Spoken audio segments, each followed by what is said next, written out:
as diasporas, and not the Italians, the British, or the Germans, who used to be diaspora communities too, up to the end of the 19th century. So this is some sort of a comparative question that we can explore. Finally, the merit of the diaspora must be tracked beyond the spaces with which it is usually associated. There is no need to make a case for the diaspora, a puzzling term capable of regenerating its own seeds, however the circumstances.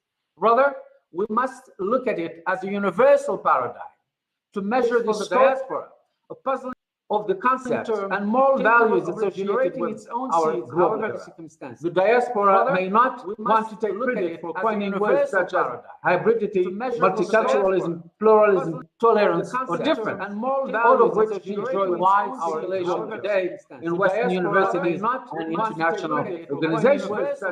But has the physical means, the diaspora has the physical tolerance to lift abstractions and then verify whether they truly fulfill their meaning, these concepts that I cited, or not. The diaspora is an ideal source of illustration, able to tell us who is in and out of the village we prefer to call global. So, in conclusion, we will continue to stick to the diaspora as a remarkable force, allowing us to transform borders of hate and fear into solid bridges of dialogue, cooperation, and tolerance. Thank you very much. Thank you so much, Ambassador Gambo, for that fantastic Thank you very much. presentation and call to action. Thank you so much, Ambassador. And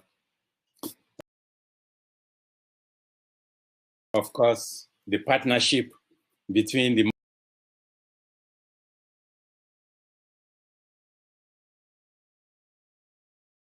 Thank you very much, Dr. Silvanus, Dr. Ahmed, and Ambassador. Ambassador, I must say you make me feel very patriotic about being an African, even much more. Thank you so much for your energy.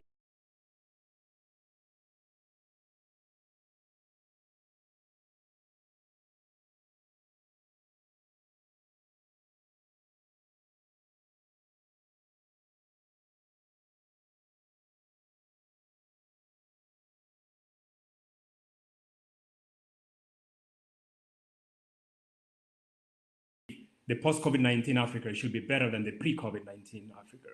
If we should build better, stronger, moving forward, having learned a few things, and having also rejuvenated by having sat down in lockdowns for a while and thought through about a few things that maybe we were doing, maybe we'll do differently. So knowledge.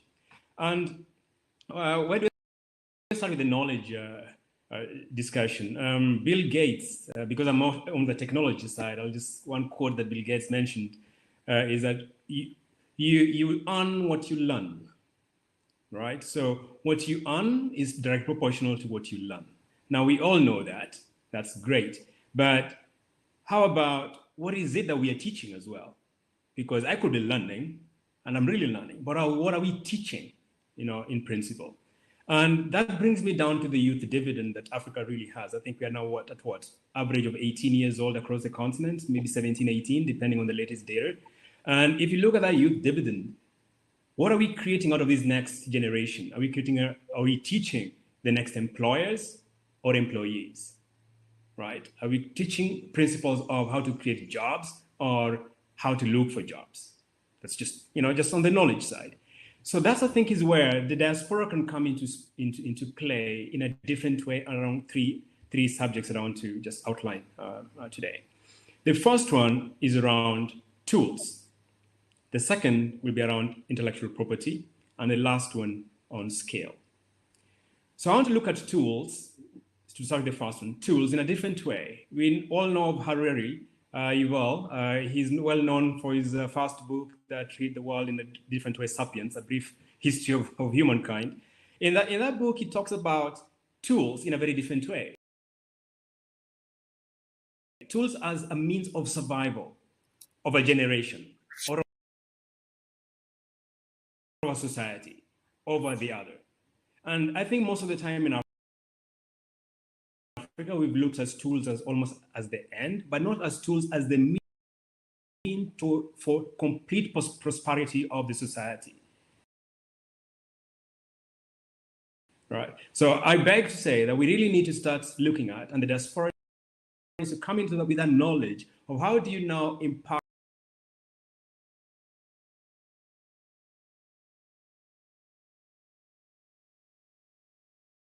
during COVID, lockdowns especially along the global logistical lines, taught us a very tough lesson that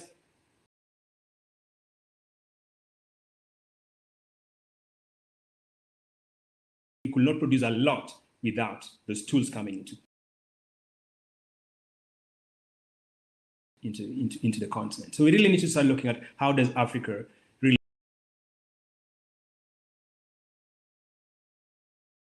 need to develop on the continent. And a lot of this knowledge, I think, can really come from the diaspora to really bring this as a key principle of how wealth and knowledge is created on the continent. You know, you can't develop with something that is not your own. So, for example, if I have a tractor and that's what I use,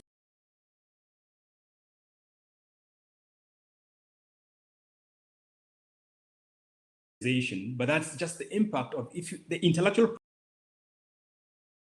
property, it does not come from the continent and would always depend on things that come from outside, will always be challenged, and especially in the post-COVID environment, where every country starts looking at themselves more inward than before.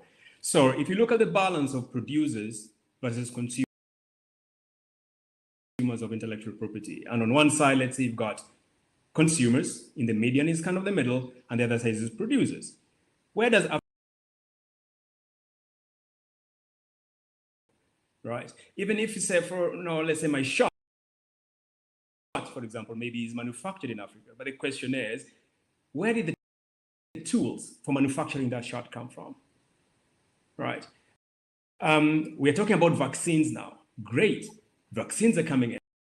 If you divide the world nicely into the big, oceanic areas, the Americas have their own vaccines. The Europe have, the Asia have their own vaccine. Africa is dependent on vaccines coming from elsewhere.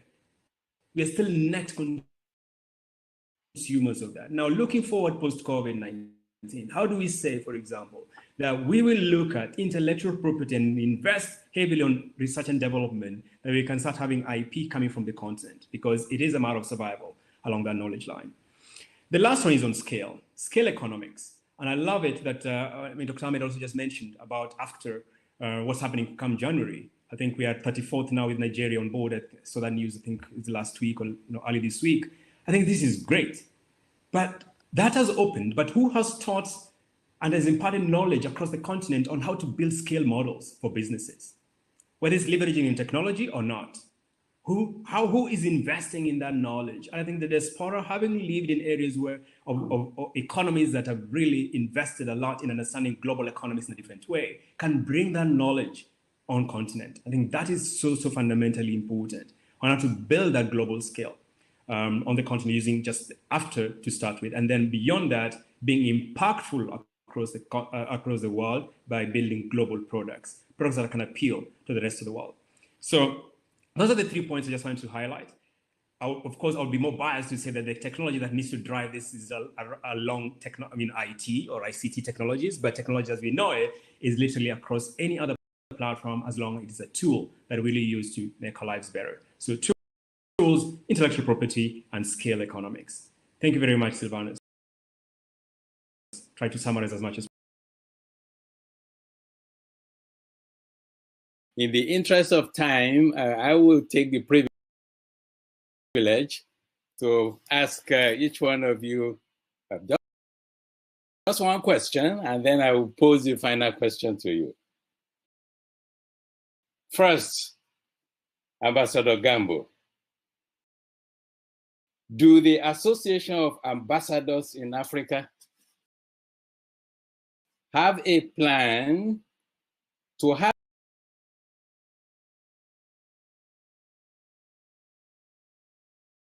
that you can connect with them, and some of these brilliant ideas that you have espoused here today can be funneled to them?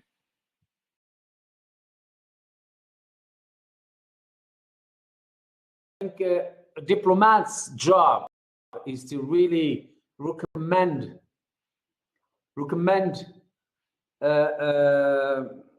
objectives, ideas that would serve, especially diplomats who are here in Africa, that would serve not only our countries, but the whole continent.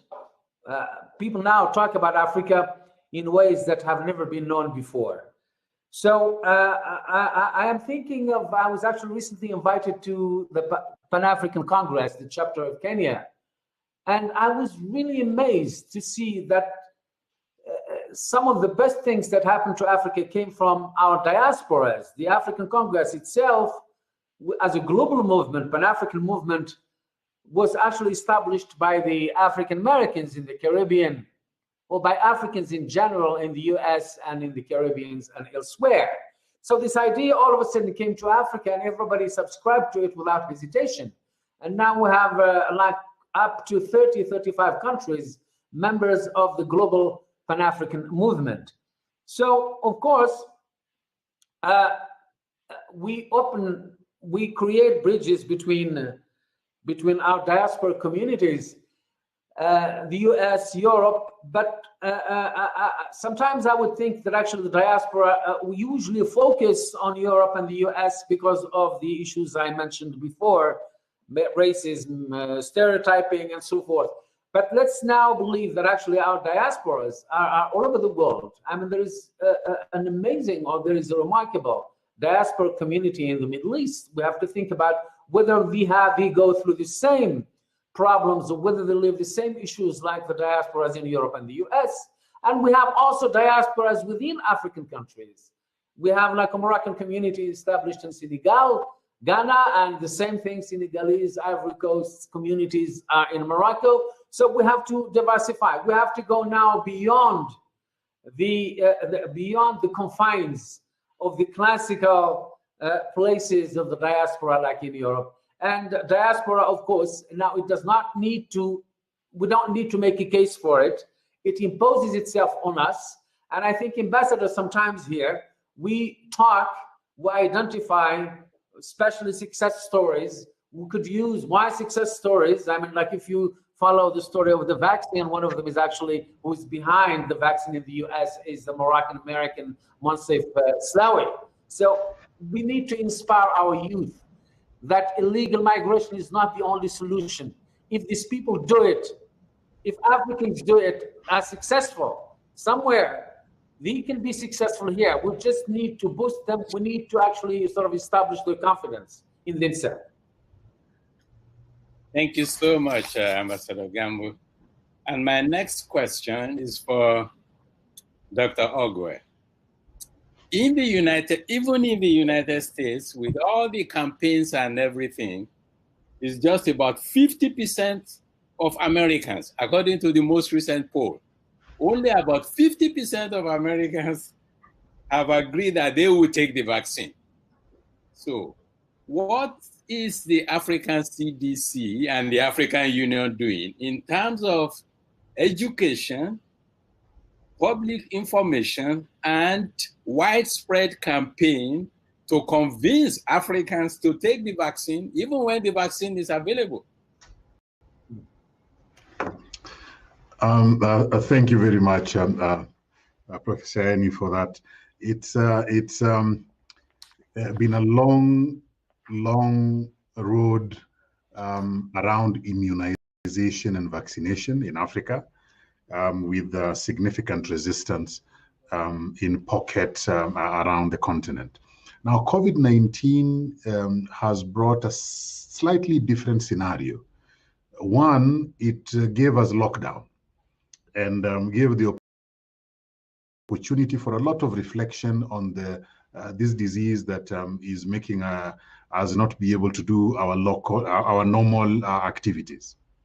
Second is that the involvement of the Africa CDC and the Africa Union has been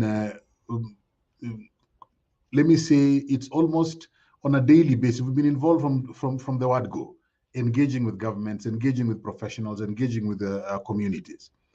And now, before I come to the exact question, let me say that we are seeing a shift in how communities are thinking about and responding to the possibility of vaccination in the context of COVID, where there is a slight improvement from where it was before on the continent. And as we speak, we've already carried out, now going to the question, what are we doing? We've already carried out community engagement, which was actually partially research on vaccine hesitancy, which is really, I like saying it is vaccine acceptability to COVID-19. And the figures we are seeing are very decent, much more than we had expected. And the numbers that, the preliminary numbers we have is in their 70s, which is good. Now, we expect that with the time, and this will happen over the next 1 year or so, just like yellow fever, there will be a requirement for some sort of vaccination for COVID-19 for travelers. And this will automatically increase, whether someone really liked it or not. If you want to travel, then you need a vaccine. And this will then be able to increase the questions, not just the use, but the questions, because there's a lot of material right now that is wrong, inappropriate, and some are complete outright lies in the social media. So when you must take something, then you must learn about it. And this will provide an opportunity for the numbers to go up. So the three things we are doing is, one, we are engaging with member states so that we carry out community surveys to know whether they will be willing or not, and if they are not willing, why. Two is we are developing appropriate messages to target the areas which are resulting in the hesitancy. And this we are going to start rolling out during the holiday time that is coming. Sorry, it is a package, and its member states are going to do this directly using the results that we have. And then third is what I said first, which is involving African countries in clinical trials, which means vaccine development. When we have something we are developing ourselves, acceptance is a little better than when something is coming from outside, and then you'll be told you are being used as a guinea pig or something like that. So when we are involving ourselves in the clinical trials and therefore vaccine development, then the message becomes easier because it is local and it is we are part of it. And these are the messages that we are packaging to be able to send out to the communities. But vaccination in Africa is not going to happen until probably the second quarter of 2021. And we are encouraging people. Public health measures is what is going to keep you safe. Thank you. Thank you so much for that wonderful plan and reply, because this is a very vital aspect of this whole pandemic. And my question now is to Dr. Sagia. I was really struck by some of the statements you made. How does Africa look at tools for survival? Then you talked about intellectual property and that we are net consumers rather than producers. And that's a very bold statement. And I concur with you 100%. So my question is, how do you address these fundamental issues in a continent where, by and large, we lack first-rate infrastructure? Right. I think much, Silvanus, I think that's a very, very valid point. And it just begs me to think how, I would say, the versatile the African people really are. You know, you've got people that before they learned how to ride a bike, they were driving a car. Before they ever had a telephone in their house, they bought a cell phone. Right. So the way Africa has leapfrogged technological steps over time has not been, small steps, has been quite major leaps as well. And then you have a bit of a paradox as well, where there is coexistence of all kinds of societies, all kind of mixed in one. You've got the fast space moving, and you've got the other laggard, and all of it is moving in one society somewhat harmoniously. So I will dare say that we can do all at the same time. We can do all at the same time. And actually, when doing all at the same time, will Americans think of different ways of actually doing it rather than the path that, let's say, the more developed countries have followed before. We could actually do it differently. So we could say, when we're investing in research and development into intellectual property, in the absence of infrastructure, we'll come up with very ingenious ways of doing it. So I'll give you an example. Almost a decade ago, when I was in one of the multinationals, and we wanted to basically be able to say, how do we take healthcare to the rural areas when there's no infrastructure, right? And the company I was working at that point needed bandwidth that was this big to be able to do the video conferencing, right? And that was based on a book that I contributed to in 2004 regarding ICT in healthcare. And we got the idea of, you can actually, instead of using those big TVs, you could do something as simple as a laptop. And the organization had to really, rework the model that could actually work in the absence of infrastructure like the West wanted it. That created that innovation that could only come out of adversity, so to speak.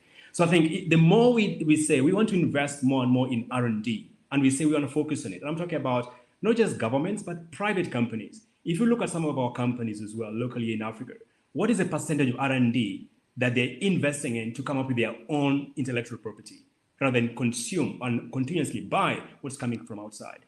If you look at individuals from diaspora, when they're pouring money into the continent, are they pouring it into real estate and something else? Or what portion of that is going into things that can actually create intellectual property?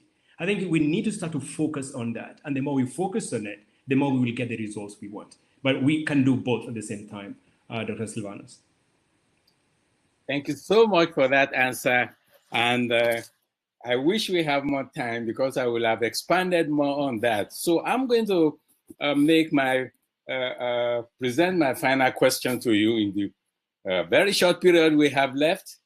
So each of you, if you don't mind, please excuse my rudeness. You have less than 30 seconds to answer this question. And I want you to address this question with respect to my pushback to what my wonderful brother, Dr. Sagia, just said. This issue of infrastructure, because I do not believe that Africa can leapfrog to the fourth industrial revolution, okay, without first-class infrastructure, okay? Now, we did it when we leapfrog from the, the Stone Age to the Iron Age. Maybe Ambassador Gambo can correct me about this. And I think we escaped the Bronze Age, okay? I think we were, but if you look at the Industrial Revolution, the Renaissance, and the Enlightenment period and so on, we really did not participate in that field. And we are still lagging behind because we have really not participated fully in the Industrial Revolution.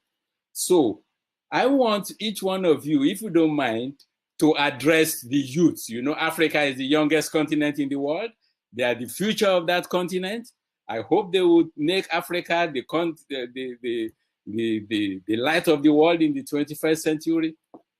What will you tell the youth of Africa to do in order for them to really maximize their potential and to do exactly what Dr. Sagia has said now, especially with respect to focusing on infrastructure? First to you, Ambassador Gablo. Just a few seconds.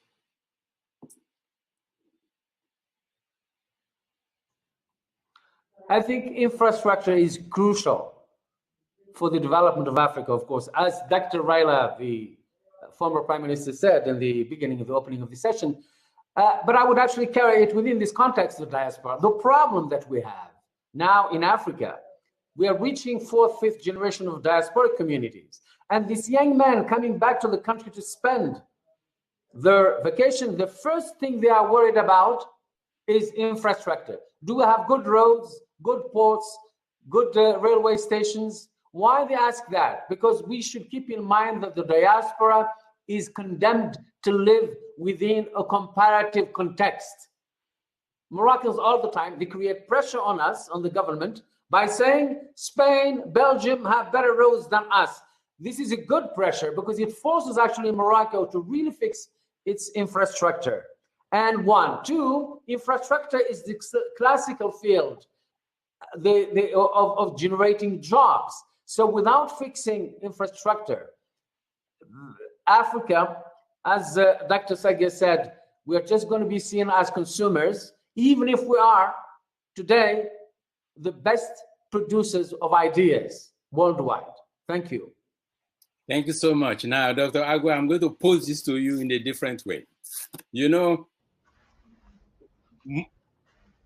on the average, okay, Africa has more rainfall than the United States.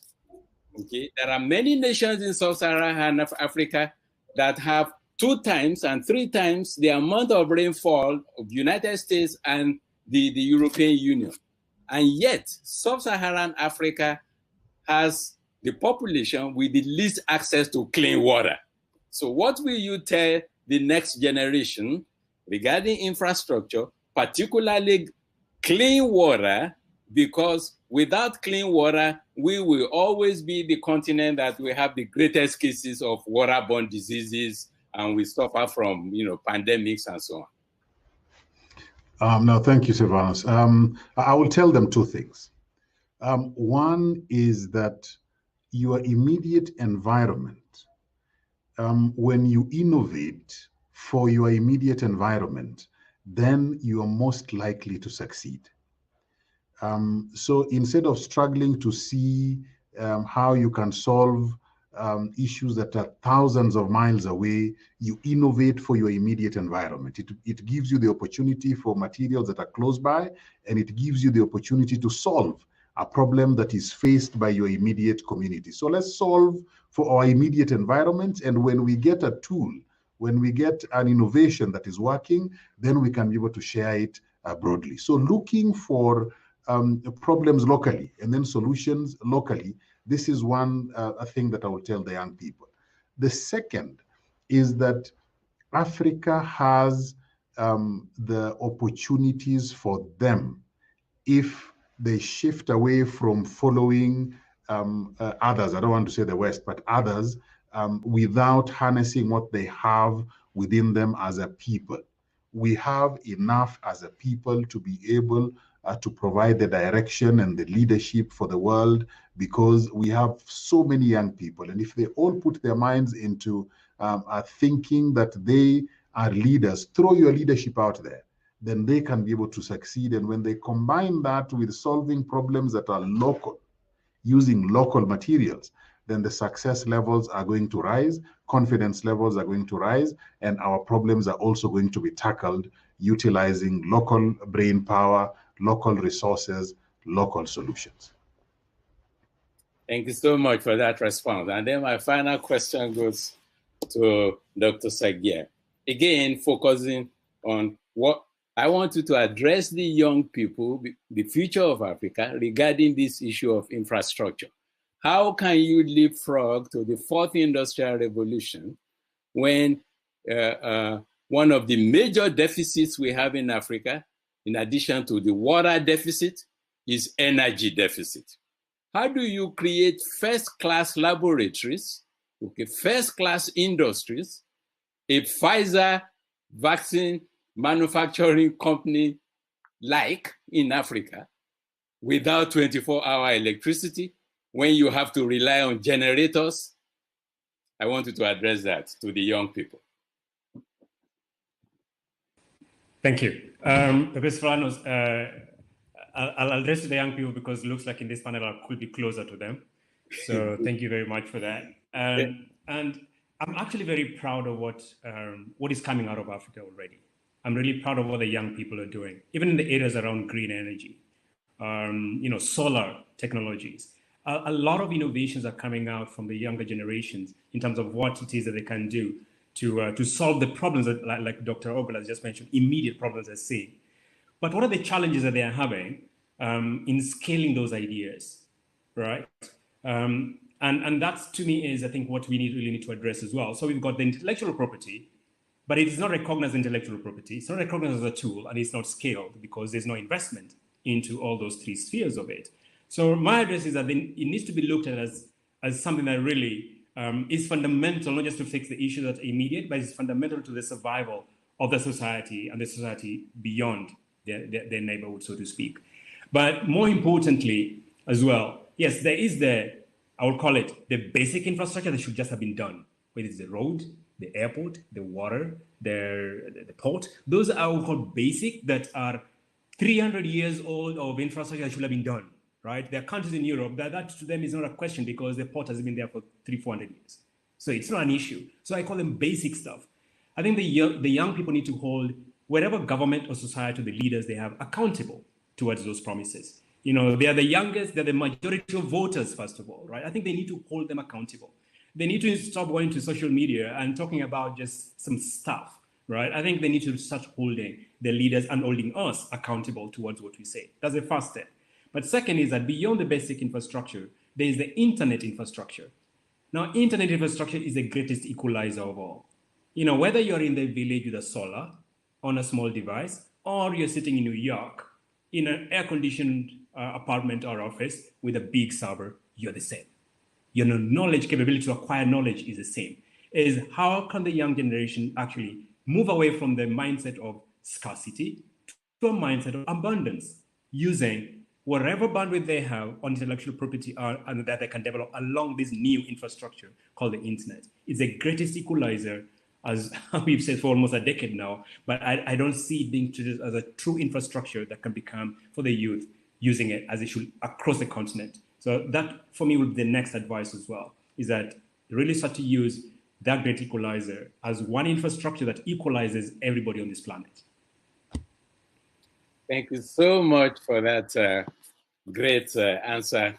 And I will just add my final voice to this, to the youths, that they should be engaged, they should participate in public service, and they should be engaged in the politics of their nations, because that is the future of the continent. I really want to thank our distinguished panel for your time and for these tremendous presentations that you have all given, and for the great insights. Thank you very much. And that is the end of this session. Thank you. Thank you, Chair. Thank you. Thank you. Thank you all.